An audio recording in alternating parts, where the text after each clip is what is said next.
Assalamualaikum warahmatullahi wabarakatuh. Salam sehat dan bahagia. Kembali lagi di channel Mandre Sali Yusuf. Oke, seperti biasa yang akan saya bahas masih tetap seputaran kesehatan asam lambung, GERD, anxiety, psikosomatis. Dan di video kali ini saya mau membahas tentang masalah sakit kepala ya teman-teman, migrain ataupun vertigo ya, yang disebabkan dari asam lambung. Oke, sebelum kita lanjut ke pembahasannya, buat teman-teman yang baru gabung, jangan lupa untuk di subscribe ya teman-teman. Ya, subscribe itu gratis teman-teman, nggak berbayar dan tidak merugikan sama sekali untuk teman-temannya. Oke, langsung aja ya kita lanjut ke pembahasannya biar nggak terlalu lama juga durasinya. Jadi gini teman-teman, kalau ngomongin masalah asam lambung, jadi asam lambung itu bukan hanya vertigo aja ya, bukan hanya sakit kepala ya, jadi banyak banget sensasi-sensasinya ya, dan salah satunya itu ya itu sakit kepala, vertigo ya, dan sensasi-sensasi yang lainnya juga banyak kayak perut begah, kembung, sesak napas, tenggorokan mengganjal, dan yang lainnya lah. Pokoknya banyak banget ya sensasi-sensasinya, dan salah satunya ya sakit kepala itu. Jadi kenapa penyakit asam lambung ini kok bisa menimbulkan rasa sakit di kepala? Jadi gini teman-teman, jadi ketika sensasi-sensasi yang kita rasakan di dalam tubuh kita itu akan menimbulkan rasa cemas ya. Dari setiap sensasi-sensasi itu pasti akan menimbulkan rasa cemas di dalam pemikiran kita, dalam tubuh kita ya. Berpikiran yang aneh-aneh yang ditimbulkan. Kalau misalkan kita lagi ngerasain sesak nafas, pikiran kita langsung panik, cemas ya, mikir apa yang aneh-aneh lah, mikir penyakit apa ini ya, penyakit ini jangan-jangan aku terkena penyakit ini, pokoknya macam-macam lah pemikiran ini. Jadi karena setiap harinya kita merasakan sensasi ya yang silih berganti, dan setiap hari juga kita merasakan cemas, panik akibat sensasi-sensasi yang ditimbulkan dari asam lambung kita ya. Dari situlah eh, apa timbul menegang semua otot-otot kita ya. Jadi dari rasa cemas, rasa panik kita yang terus-terusan itu ya, akhirnya si tubuh kita ini menegang, si urat-urat saraf kita ini menegang, otot-otot saraf kita menegang ya, dan otak kita juga pun tegang gitu ya. Ibarat kalau misalkan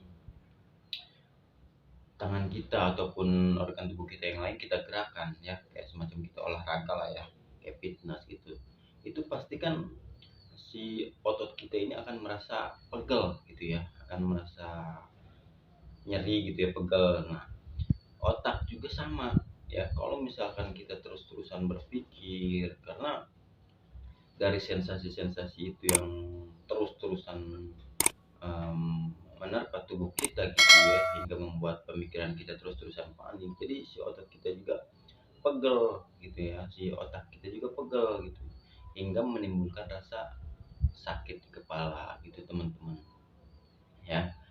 Otot-otot kita juga pada tegang, jadi pegel-pegel badan kita ya, kadang di bagian punggung belakang banyak ya yang ngeluh juga sakit sampai tembus ke belakang nanti ya, itu akibatnya dari otot-otot saraf kita juga menegang teman-teman, karena dari efek asam lambung yang terus-terusan uh, menimbulkan sensasi ya, hingga membuat pemikiran kita selalu panik, cemas, dan akhirnya berbalik ya, ke tubuh kita, hingga membuat pegal ya, pemikiran kita juga terus-terusan panik, cemas, otak kita juga pegal sama, jadinya menimbulkan rasa pusing gitu teman-teman ya. Cara mengatasinya kalau misalkan timbul rasa sensasi ya, emang nggak gampang sih ya untuk mengubah pola pikir yang lagi cemas, panik ya. Untuk memperbaikinya itu emang nggak mudah teman-teman ya. Tapi kalau misalkan lagi timbul sensasi, kita mencobalah untuk meredakan pola pikir kita untuk tidak terlalu lebih tegang.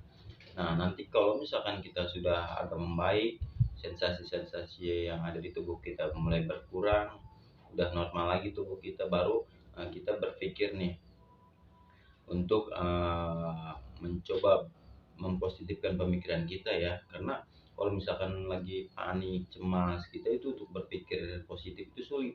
Tapi kalau misalkan lagi baik, tubuh kita lagi normal, dari situlah kita berpikir ya untuk masalah yang ada di dalam diri kita gitu teman-teman. Kalau misalkan kita lagi lagi sehat kan, lagi baik tubuh kita, tadi juga kemarin juga gitu ya, sensasi yang saya rasakan itu tidak menimbulkan apa-apa, itu hanya sensasi sementara saja gitu ya.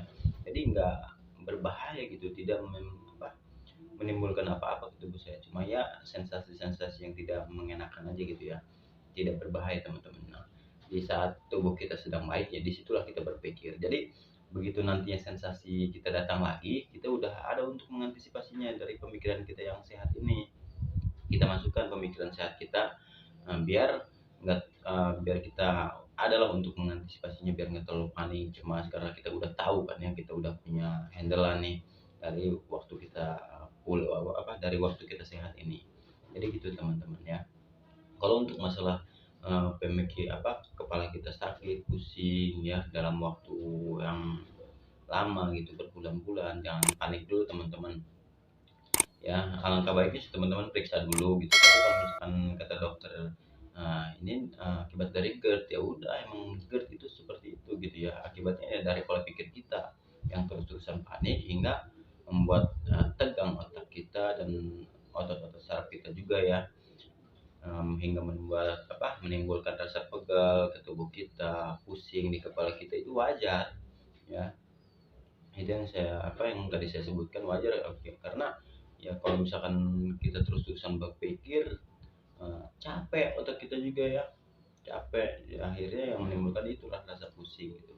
Ya ibaratnya kayak gini lah teman-teman, kalau misalkan orang sehat ini aja, orang sehat dia banyak pikiran, stres, pusing, kan banyak juga kan yang pingsan kan ya, karena terlalu banyak pikiran, cemas, akhirnya sakit ya kan. Ya itulah, jadi jangan terlalu dipusingin gitu ya. Kalau misalkan kita lagi ngerasa tubuh nggak enak, ya bawa santai aja gitu ya. Kalau misalkan kepala kita pusing, ya biasanya aja kan. Dulu juga kita suka ngerasain pusing, cuma bedanya kalau pusing yang orang punya gangguan asam lambung itu dalam waktu yang jangka yang lama ya, beda sama kalau orang yang pusing biasa diobatin juga besoknya langsung sembuh. Tapi kalau orang yang punya gangguan asam lambung itu pusingnya bisa berminggu-minggu, berbulan-bulan gitu ya. Kalau misalkan kita nggak tahu cara ngatasinnya, ya seterusnya gitu nggak sembuh-sembuh. Ya selain kita pokoknya jaga 3P dengan baik ya. Pola makan, pola pikir, pola hidup ya. Jagalah pola makannya harus dijaga. Tapi kalau misalkan salah satu dari ketiga pola tersebut teman-teman nggak konsisten gitu ya, nggak dijaga dengan baik, percuma gitu ya, sama saja nggak bakalan bisa sembuh. Tapi kalau misalkan ketiganya teman-teman jaga dengan baik, konsisten ya, sabar, insya Allah akan sembuh ya, akan sembuh seperti semula lagi. Itu tuh teman, ini saya berbagi pengalaman sesuai dengan pengalaman saya yang saya alami dulu ya, karena saya juga ngerasain ya dulu kayak gimana ya. Jadi semoga video-video saya ini bermanfaat. Mungkin cukup sekian dulu teman-teman. Terima kasih. Wassalamualaikum warahmatullahi wabarakatuh.